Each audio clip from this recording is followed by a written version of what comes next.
네, 와이라노 불독 14번째 이야기 시작하겠습니다. 오늘은 여영국 정의당 대표 특별 대담입니다. 네, 화상 연결되어 있는데요. 여영국 대표님 안녕하십니까? 네, 반갑습니다. 여영국입니다. 네, 어제 경남 창원 방문하셨던데요. 지금 전국 순회 중이지 않습니까? 현장 네, 다녀보면서 주로 어떤 얘기들, 어떤 당부 말씀 많이 듣습니까? 우선 이제 부동산 투기 공화국 문제로 전국을 지난주까지 순회를 했습니다. 발 딛는 곳마다 또 개발이 있는 곳마다 투기가 없는 곳이 없었고요. 또 그 투기 방식도 미공개 정보를 이용한 선출직 공직자들의 당사자, 가족, 그 측근들의 그 부동산 투기 의혹이 곳곳에서 확인되고 있습니다. 주로 이제 기득권 양당에 소속된 분들이 참 많은데요. 다만 이제 그 문제를 제대로 처리를 하려는 것보다도 대응 방식도 사실 똑같았습니다.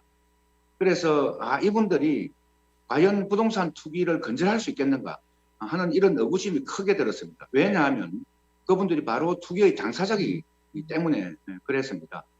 그래서 대한민국 사회의 불평등의 큰 축을 형성하고 있는 바로 이 부동산 문제, 이 문제만큼은 정의당이 어떤 일이 있더라도 이제는 부동산을 통해서 부를 축적하고 부를 세습해서 대한민국 사회를 병들게 만드는 이런 문제만큼은 꼭 좀 막아달라. 이런 특히 이제 장사하시는 분들의 그런 말씀들이 참 많았고요. 지나가시는 시민들도 그런 응원들을 많이 주셨습니다. 네, 그런 차원에서도 마찬가지지만 정의당이 부동산 투기 제보를 받고 있지 않습니까? 지금까지 얼마나 많은 네. 제보들을 받고 계십니까? 우선 오늘 최종 점검을 했는데요. 총 한 108건 정도 제보를 받았고 이미 수사기관에 수사를 의뢰한 건도 있고요. 검토 중, 그 수사 의뢰를 검토 중인 건도 상당히 있습니다. 그래서 최종적으로 며칠 뒤에 저희들이 종합적으로 그동안 제보 받아서 처리한 결과 등을 현황과 더불어서 결과 등을 이제 공개를 하고 정부 당국과 수사 당국의 철저한 조사, 처벌, 또 부당한 그 이득에 대해서는 즉시 환수할 것을 요구할 생각입니다. 수사도 진행이 되겠지만 앞으로 정치권에서도 그리고 정부에 요구할 것도 많습니다. 정의당 부동산 투기와 관련해서 앞으로 어떤 역할들 더 해야 된다고 보십니까? 우선 어제 그 해당 상임위 정무위원회 법안 소위에서 그동안 논란이 되어 왔던 이해충돌 방지법이 통과가 되었습니다. 물론 저희 당이 요구했던 그동안 그런 미공개 정보를 이용한 부당한 부동산 투기로 인한 부당 이득에 대해서 소급 몰수할 수 있는 이 조항이 빠져서 좀 아쉬움은 좀 있습니다만 어쨌든 그렇게 통과되었고 그것만으로는 대한민국 사회의 부동산 투기를 막을 수는 없다고 생각을 좀 합니다. 우선 정부에서 계획하고 있는 3기 신도시 같은 경우는 전량 공공주택으로 정부가 직접 지어서 무주택 서민들에게 공급을 해야 된다. 그렇게 해서 집값을 좀 안정시켜야 된다는 것이고요. 또 보다 근원적으로는 향후에는 더 이상 이 땅이 거래의 대상이 되지 않도록, 즉 뭐냐 하면은 이건 인간이 창조한 생산품이 아니지 않습니까? 그래서 이것이 어떤 부의 축적 수단이 되지 않도록 하는 제2의 토지 공개념을 전면적으로 도입을 할 생각입니다. 정의당 대표 나서면서부터 또 대표가 되고 나서도 당 개혁에 대해서 여러 번 천명을 하셨습니다. 네. 한 번 더 이 개혁 일정과 방향을 설명해 주시죠. 우선 제가 이제 대표가 되면서 지역과 노동을 중심축으로 해서 당을 쇄신하겠다. 요 계획은 착착 진행을 좀 하고 있습니다. 특히 이제 지방에서 검증되고 훈련된 그런 지방의원 출신들을 주요 당직에 대거 기용을 하는 것으로 해서 이제 지방의 여러 어려움들을 당 사업에 반영할 수 있는 좀 토대를 좀 확보를 했고요. 특히 이제 지금 지방이 많이 어렵지 않습니까? 수도권은 비례해지는데 반해서 지방이 많이 어렵기 때문에 특히 이제 수도권의 부동산 투기 공화국을 해체하는 것이 지역 균형 발전을 도모하는 길이다. 이런 좀 생각을 가지고 있습니다. 그렇게 해서 이제 지역과 함께 상생하려는 그런 방안도 추진하고 있고요. 보다 근원적으로는 이제 한국 사회가 노동 환경도 많이 변하고 있습니다. 디지털 기술에 기반해서 플랫폼 자본이 급속도로 확대되고 있는 상황에서 이제 고용은 줄어들고 있는 고용마저 불안정하게 되고 있습니다. 이런 문제를 해결하기 위해서 이제는 일자리도 국가가 어느 정도 책임을 져야 된다 이런 생각이고, 특히 이제 주거 문제만큼은 정부가 좀 확고하게 좀 책임을 지는 그런 방향으로 국가가 대개조가 되어야 된다는 생각이고, 이제 그런 저희들의 새로운 비전을 국민들에게 제시하고 거기에 동의하는 국민들을 함께 손잡아서 한국 정치의 새 판을 짜겠다. 이렇게 좀 방향을 잡고 있습니다. 네, 조국 사태 때 오답을 내놨다 이렇게 발언을 했는데요. 정당으로서 정의당이 앞으로 어떤 지향점으로 나가야 된다라고 생각하십니까? 우선 그동안 정의당이 취해온 태도는 그래도 개혁정당이라고 믿었던 민주당의 맨 왼쪽에 서서 대한민국 사회의 개혁을 선도하겠다.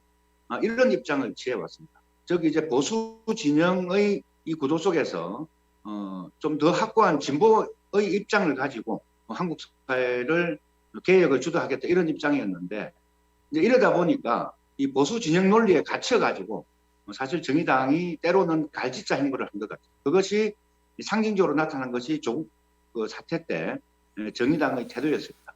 그것 때문에 많은 신뢰도 잃었고 정의당의 지지율도 많이 떨어졌고 정체성도 많이 훼손이 되었습니다. 그래서 이제는 보수 진보라는 이 프레임에서 완전히 벗어나서 대한민국 사회가 이미 민주당도 개혁정당 이미지보다는 기득권 정당화 되었다고 저희들은 규정하고 있습니다. 그래서 이제 기득권 세력에 맞서서 기득권에 배제되어서 불평등에 차별받고 불평등에 고통받고 차별로 고통받는 그런 시민들의 손을 잡는 이제 반기득권 정치동맹의 방향으로 당의 노선을 대전환하겠다. 이런 계획입니다. 당장 대선 그리고 지방선거 다가오고 있습니다. 당내 경선 일정 그리고 전략도 소개해 주십시오. 우선 조금 전에 말씀드린 이제 그런 노선 대전환의 방향은 그냥 저희들이 노선을 전환한다, 발표만 한다고 되는 것이 아니라 지금 많은 사람들이 코로나로 더 고통을 받고 있고 고용도 불안하고 소득도 불안하고 또 기후 위기로 인해서 더 큰 고통들이 가중되고 있는 상황입니다. 그래서 이제는 이제 정의당이 내년도에 있을 대통령 선거 때 한국 사회 국민들이 이런 방향으로 먹고 사는 이제 그 의제들을 정리해서 제출할 계획입니다. 바로 이제 선거 때 공약이나 슬로건으로 아마 구체화될 텐데요. 그런 것을 마련을 해서 국민들과 공감대를 형성하고 한 11월쯤에 정책 당대회를 통해서 그 안을 확정을 할 계획입니다.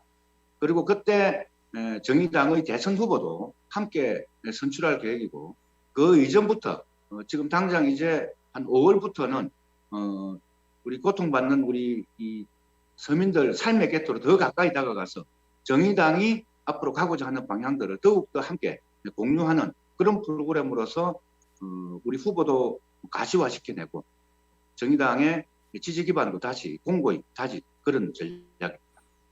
네, 당 대표로서 전국적인 상황도 꼼꼼히 챙기시겠지만 이 경남 그리고 특히 창원 성산 같은 경우는 이 여 대표님의 이제 정치적인 고향이기도 하고요. 또 여러 현안들이 산적해 있는 곳입니다. 관심을 좀 많이 가져야 될 텐데 어떤 부분일까요? 우선 제가 어제 방문을 해서 가장 먼저 도청 앞에 천막 농성하고 있는, 물론 제 지역구 현안은 아닙니다만 다 연결되어 있습니다. 예를 들면 대우조선이 지금 현대중공업으로 매각 문제 때문에 지금 거의 2년 가까이 싸우고 있습니다. 대우조선이 만약에 현대중공업으로 매각되면 그 대우조선의 기자재 납품하는 업체라든지 또 거기에 함께 연결되어서 먹고 살고 있는 우리 노동자들, 또 그로 인해서 장사하는 우리 이 자영업자들, 이런 삶의 촘촘한 삶의 고리가 파괴될 가능성이 굉장히 큽니다. 매각이 되든 또 그대로 자생을 하든지 어떤 방향이든지 간에 가장 첫 번째 원칙은 바로 이런 우리 경남도민들의 삶의 고리가 파괴되지 않고 더 강화되는 방향으로 돼야 된다. 이것이 제1의 원칙이 돼야 되는데 정부에서는 여기에 대해서는 전혀 고려를 하지 않고 있습니다. 그래서 이제 그런 문제가 제대로 현실화될 수 있도록 우리 도민들뿐만 아니라 국민들 여론을 모아낼 좀 생각이고요. 또 사천에 있는 항공산업도 굉장히 많이 어렵습니다. 뭐 듣기로는 이미 이 항공산업 불황으로 한 1만 명 이상이 실직을 했다는 이야기를 전에 들었습니다.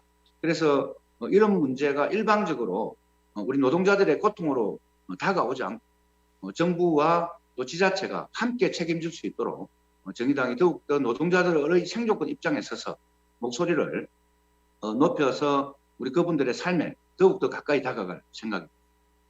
네, 여영국 대표님 앞으로 좋은 역할 기대하겠습니다. 오늘 말씀 고맙습니다. 감사합니다. 네, 고맙습니다. 네, 지금까지 여영국 정의당 대표와 특별 대담 나눠봤습니다.